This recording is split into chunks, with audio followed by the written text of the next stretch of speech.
Hello everyone and welcome back to my YouTube channel. I don't know कि मेरे साथ ऐसा क्यों होता है कि जब किसी चीज़ की ज़रूरत होती है तो वो गायब हो जाती है और जब काम हो जाए तो बाद में सामने से मिल जाती है। एक दफ़ा मैंने अपना क्लच बेड पर रखा था, उसमें मेरा NIC था। थोड़ी देर के बाद जब मैं अपने क्लच में से NIC लेने के लिए आई, क्लच वहाँ से गायब था। मैंने अपनी एक कज़न के साथ मिलकर बहुत तलाश किया, बेड के नीचे भी सफाई करके देख लिया, लेकिन वो कहीं से भी ना मिला। इनफैक्ट हर जगह देख लिया। 1-2 दिन बाद मेरी मामा ने मुझे बताया कि उन्हें मेरे बेड के नीचे से क्लच मिल गया है।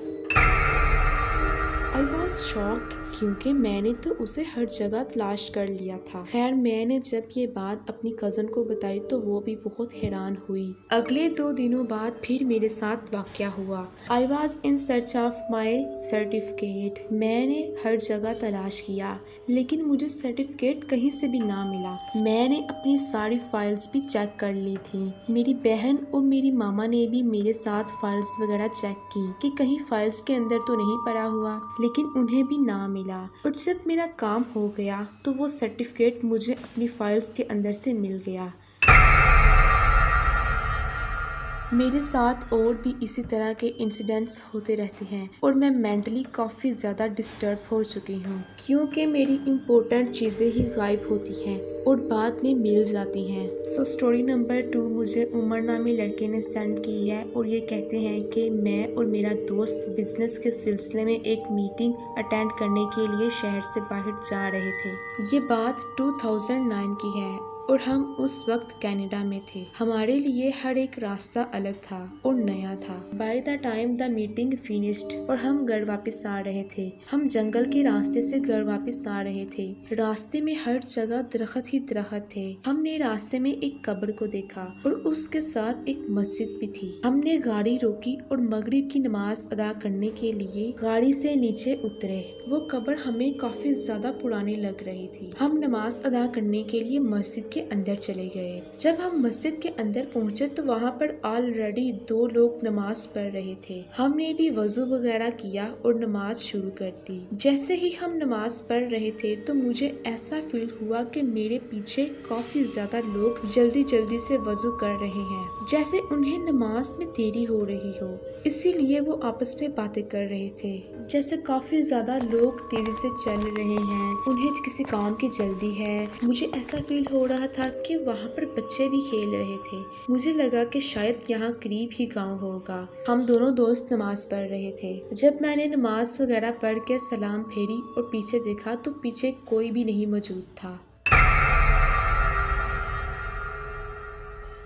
It was pin silence drop. वहाँ पर बस वो 2 लोग ही नमाज पढ़ रहे थे। मुझे ये काफी ज्यादा वियर्ड लगा। खैर, मैंने इस बात पर ज्यादा तवज्जो ना दी। जब मेरे दोस्त ने नमाज खत्म की तो हम दोनों मस्जिद से बाहर निकले और आकर गाड़ी में बैठ गए। हम ऑन द वे जा रहे थे तो अचानक से ही मैंने अपने दोस्त से पूछा कि क्या तुम्हें मस्जिद में कुछ लोगों की आवाजें फील हो रही थी, जैसे काफी ज्यादा लोग जल्दी में हैं। बच्चों की भी आवाजें मुझे बहुत ज्यादा आ रही थी। तो मेरे दोस्त ने कहा कि वाकई मुझे भी काफी ज्यादा लोगों की आवाजें आ रही थी।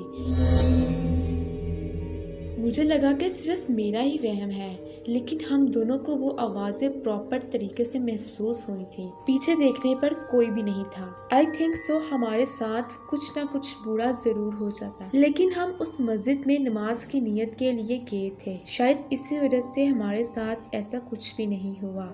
सो स्टोरी नंबर 3 मुझे एक लड़की ने सेंड की है। उन्होंने अपना नाम बताने से मना किया है। ये बात 2022 की है। मैं हर साल अपनी कजन्स के साथ उनके गांव जाया करती थी, क्योंकि मेरा ताल्लुक शहर से है। सो गर्मियों की छुट्टियां मैं अक्सर गांव में ही गुजारा करती थी। मैं तकरीबन साल बाद ही गांव जाया करती थी, तो अक्सर वहाँ पर हम कुछ नया देखते, जैसे कि वहाँ पर और मजीद घर बन जाया करते, गाँव के अंदर और नई गलियां बन जाया करती, आबादी में दिन ब दिन इजाफा होता जा रहा था। इस दफा जब मैं गांव में गई तो गांव में काफी ज्यादा और नए घर बन चुके थे और काफी ज्यादा नई गलियां भी बन गई थी। सो मेरे लिए हर एक रास्ता नया लग रहा था। दोपहर का वक्त था। मैं अपनी कजिन्स के साथ उनके खेतों में चली गई। वहाँ पर हम एक दरख्त के नीचे जाकर बैठ गए। गर्मियाँ होने की वजह से गाँव में अक्सर लोग दरख्त के नीचे ही बैठ जाया करते थे। हम सारी कजिन्स आपस में बातें कर रही थी कि अचानक से ही हमारे सामने एक बुढ़िया औरत आई। वो काफी ज्यादा बूढ़ी थी। उनकी एज काफी ज्यादा लग रही थी। पता नहीं वो अचानक से ही हमारे सामने अपीयर हुई। अगर वो कहीं दूर से आती तो हमें दूर से ही आती हुई वो नजर आती, लेकिन एकदम से ही हम अपनी बातों में मशगूल थे तो वो हमारे सामने ज़ाहिर हुई।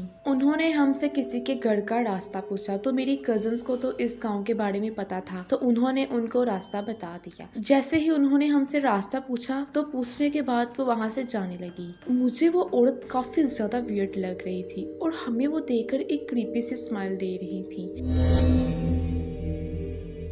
खैर हम फिर बातों में मसरूफ हो गए, लेकिन जैसे ही हमने देखा तो वो औरत थोड़ा सा दूर जाकर गायब हो गई। We was completely shocked. How is this possible? हम सब कजिन्स बहुत ज्यादा डर चुकी थी और इसी डर की वजह से हम फौरन से वहां से घर वापस आ गई। गर्मियों में तेज दोपहर होने की वजह से भी घर से नहीं निकलना चाहिए, क्योंकि गांव में माना जाता है कि दोपहर के वक्त धूप में नहीं फिरना चाहिए, क्योंकि गांव के अंदर इस तरह के और भी बूढ़े वगैरह नजर आते हैं। तो ये थी आज की 3 हॉरर स्टोरीज। अगर आपको स्टोरीज अच्छी लगी हो तो मेरे चैनल को सब्सक्राइब करें और इस वीडियो को लाइक करें। Thanks for watching.